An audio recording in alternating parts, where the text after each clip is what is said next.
Hello, hello, hello. Hi, all. Well, welcome back. Happy Friday. Did you survive? Are you doing the countdown until, are you at the hours or the minutes mark on the countdown to Friday for such a wonderful weekend that we're about to experience? Well, as for me, I will be in Crawfordsville, Indiana for a track meet for my daughter. So, I am looking forward to the weekend, and it's going to be Father's Day and Juneteenth is coming up, all the things. So this is going to be a phenomenal weekend and week ahead. For those of you that are new to me, my name is Angel Henry. I am your inclusive manager strategist as well as ceiling breaker. Why? Because I wrote the book, Dents in the Ceiling: Tools Women and Allies Need to Break Through. And we are here today to talk about all things being Black and Latina. Yes, the intersectionality is always going to kill us. So let me think about this here for a second. How many layers of identity can we throw in here? Okay. So first we're talking about being female. Then we're talking about being African, of African descent. Then we're talking about being of Hispanic ethnicity. Maybe, half of your family is from the Caribbean island, like Honduras or Puerto Rico or Mexico, or maybe from Mexico, the country of Mexico, maybe from the Dominican Republic. I mean, whatever, right? All the things, right? So we've got all these identities and cultures and ethnicity and language and food that we are layering in and packing into one little person. Okay, that's a whole lot for just one little body. And more importantly, how the world treats or views all those different identities. Oh my, oh my, oh my, oh my. Okay, well, let's get into it. So remember, we are in the month of June. We're talking about diversity. We're circling the globe. And this week we have landed on being Black and Latina in the workplace. And no, caveat, by the way, no, I am not an expert on this. No, because to my knowledge, I do not have Latin American roots, but who knows? I haven't done 23andMe. Who knows? Maybe I do. But I know someone who is. Dr. Tanya K. Hernandez wrote the book, Racial Innocence: Unmasking Latino Anti-Black Bias. Woo-wee. So I had the fun job. I have not yet ordered her book off Amazon. I'm hoping it's on Amazon. But I definitely want to, because I want to delve more into this. And the reason why this struck me as a topic that I wanted to delve into a little bit more is through the research of when I was interviewing women for the book Dents in the Ceiling. One of the ladies, and I will never forget her story. Her story was unforgettable, right? You got to buy the book though to hear about it. And so her story was crazy, absolutely crazy about the discrimination that she experienced in her workplace. But I remember during the phone call, she was joking and she kind of flicked on a Latina accent, and she is like, some days I don't know if I'm going to show up like Cardi B, or some days I feel like I'm showing up as Angela Davis. And she meant that both physically and behaviorally, right? So she talked about her ability, because of her hair texture, her ability to straighten her hair to the point where it could be silky straight and completely flat. And, she would look like, a famous actress, and other times she does a wash and go, and her hair is super, super curly and super, super tight in spots, to where she jokes around and she is like, sometimes I look like Angela Davis. But then she was also talking behavior wise too, because there are different mannerisms and things that different cultures or ethnicity cultures do between being African American and Hispanic. And she was joking about how that kind of messes up her coworkers at work, because they don't know which one they're going to get. So we're talking, again, it's about unpacking all these different identities, and how fun it is that you can have all these different identities amongst yourself. But when you're working with other people and they can't quite put you in a box or put you in a category, that's a problem. And it's even more of a problem for individuals that have the Latina as well as African roots, because their own people can't put them in a box. So we start talking about, and the 3 points that I want to make here that Dr. Hernandez brought up in her online interview. In fact, the interview that I watched, I'll put that in the comment section here because it was a great interview. But the 3 points that I want to highlight that are important today are, or the first one is around colorism. And there's a spectrum, there's a hue, right? A spectrum of how much melanin is in someone's skin. And she talked a lot about the fact that lighter or fairer skin Afro-Latinas tend to fare better in the workplace, in society, in our American culture in general. So the closer they are to presenting as being white, the less overt discrimination that they will experience. But the more covert discrimination they experience amongst their own groups, even within their own families.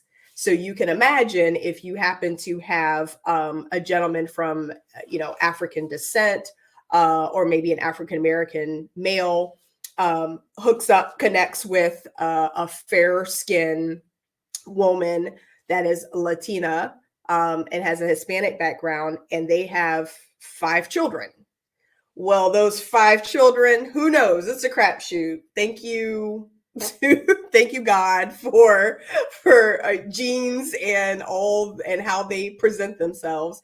It could be a crapshoot in terms of how those 5 children are going to how much melanin is going to be presented in their skin. So you could absolutely have a very dark skin sister and brother, but you yourself are very fair skinned and have a completely different hair texture. Very possible.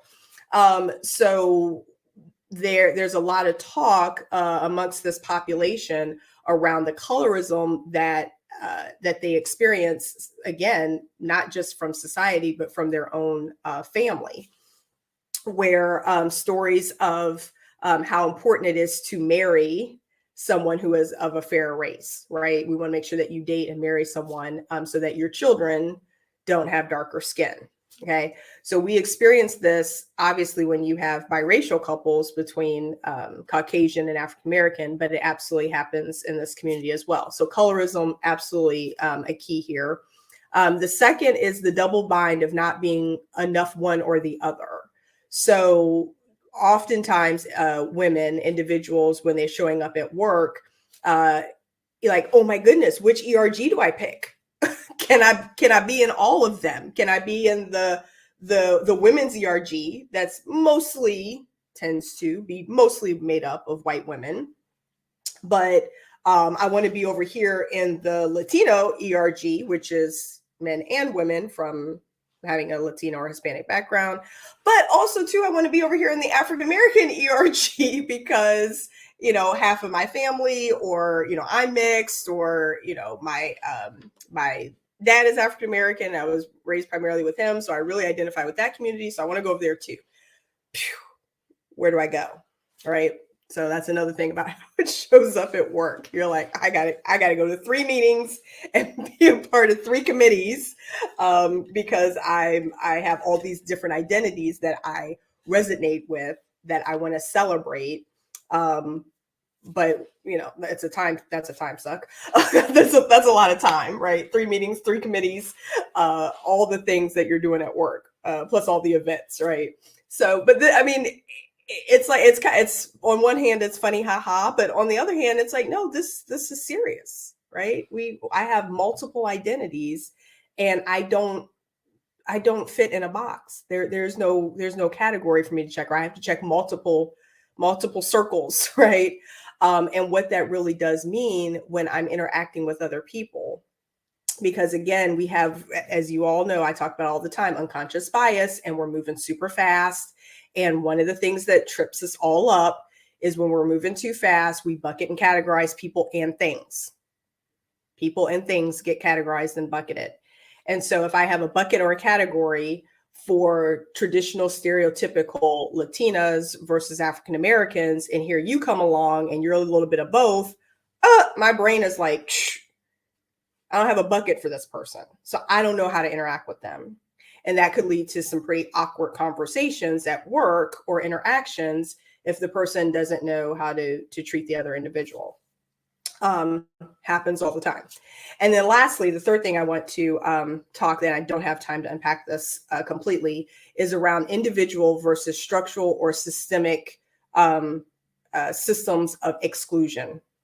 So we have this dual thing going on where you could have absolutely internalized racism, where the individual is struggling within themselves about how they present, how do they show up, which side of the proverbial cafeteria do I pick to choose to sit at lunch, and that perpetuates all the way into the workspace. How do I want to be seen? How do I want to come off? And I'll give you a great example of where this can go south. This could go wrong. So there was an individual that I worked with, and I'm going to make up a Hispanic last name because I don't want to give it away. Because if I did, y'all would know the person. So we'll say, we'll take Hernandez, right? Individual's last name was Hernandez. However, this individual never showed up what we would consider celebrating, talking about anything Latina whatsoever. It just never came up in conversation. Anything cultural related, like, we had a work celebration around Cinco de Mayo where we all went out to lunch, and she just didn't participate. So it just never came up. It was just never a thing. It was kind of blank in that space. And yes, she was very fair and could absolutely pass for white. If her last name had not been Hernandez, you just would not know. And then when it came time, situation arose around some discrimination talk amongst the ranks at the manager level. All of a sudden, like, she came to work the next day. Hair had changed, right? Again, back to my friend who said, some days I can wear my hair straight, some days I can wear it curly. All her hair was very curly. She spoke in a bit of a thicker accent, and was talking about talked a lot more about her husband, who happened to have him and his family had immigrated over here in, like, I think it was like the 70s or so, from another country, from a Latin American country. And it for me personally, it was just like, it didn't land right. It landed like, oh, now that we're all talking about this discriminatory fact, and it's, we're talking about it amongst the ranks of our managers quite a bit, for you to, what felt like, flip the switch and turn up your Hispanic culture and relationship there. It's like, well, that felt a little disingenuous. And I wasn't the only one that felt that way. And I didn't get a chance to unpack that or really, go there and ask her about it, because I left ways I left that company very shortly thereafter that incident, thank gosh.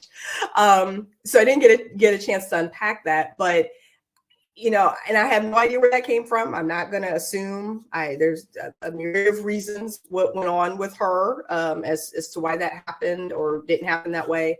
But I can imagine how difficult it is, right, for those of us that are from marginalized, underrepresented populations, where we're purposely thinking about how do I tone down my difference, and then when is it safe for me to come out. So a great example for me, one that I can relate to, is I remember getting advice from a counselor, from a mentor, to when I'm at the interview, and for the first maybe few months of working in the company, if it's a new company, make sure I wear my blazer, make sure I wear my little earrings, make sure I keep my hair close to my head, right? In some sort of bun or a ponytail, or, where, if I'm in braids, wear the braids, but put them back, pin my hair down,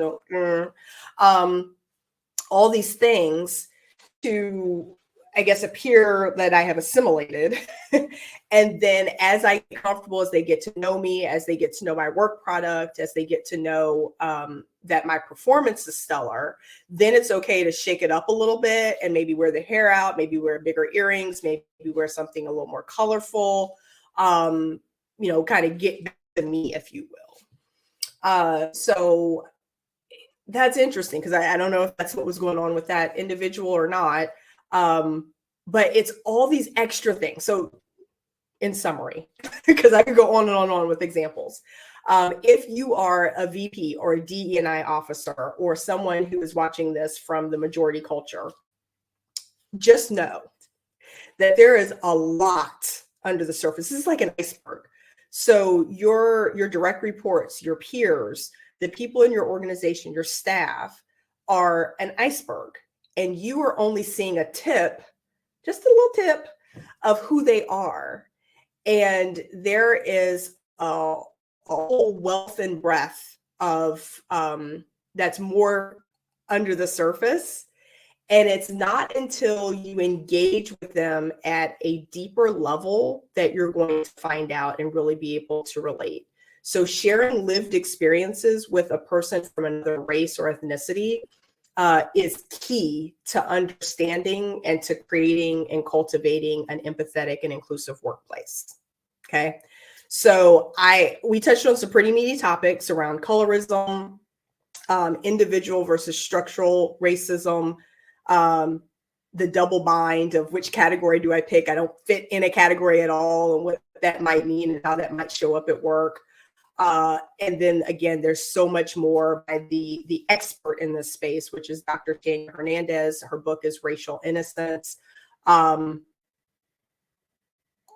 a lot there, and we're not asking you to be experts. We're not asking you to do anything crazy. It's just purposefully move a little bit outside of your comfort zone and try to have a very authentic connection by inviting someone on a Zoom call, lunch, coffee, tea, whatever, and sit down and share your experience of, hey, here's where I came from. Here's how I got through. Here's some of the struggles and obstacles. Here's how I showed up at this job. Here's why I work here. Here's why I do what I do, whether it's accounting, IT, finance, HR, whatever it is that you do. Share what you're passionate about, what you love about your job, what you don't, and invite them to do the same. It's really just that simple, y'all. It's that simple. Just invite somebody to have a conversation and be intentional about it being someone that is different than you, that has at least one or two identities apart from you. Okay. So for example, if I am African-American female, I would intentionally invite someone who is Latino male, right? Or Hispanic male to lunch and have a conversation and learn about it. And guess what? Y'all? That's exactly what I'm about to do. I asked a friend of mine, thank you, Amy, to connect me with someone, and him and I are going to be meeting next week for a virtual conversation, because I am so curious about how his job, how he got to be who he is. He's, leader of a construction company, and I'm just so curious. So I want to be intentional about expanding my personal network, my professional network, and it being more inclusive. And I do not ask anything of you that I do not do myself. So I am practicing this, and I invite you to do the same. So with that, thank you all. Take care. Have a wonderful Friday, and celebrate Juneteenth. Have a ball. Eat all the food. Go to all the parties. Go to all the parades, and buy Black. Okay. Remember, that was your homework from before. If you're going to celebrate Juneteenth, do it, knock yourself out, but absolutely support a Black artist, author, business owner while you're doing it. Okay. All right. So I gave you a couple of homework assignments there, actually. So don't forget, I'll put it in the notes. Take care, and we'll be back here next Friday, same time, same Bat channel, talking about what it's like to be Black in Australia. All right.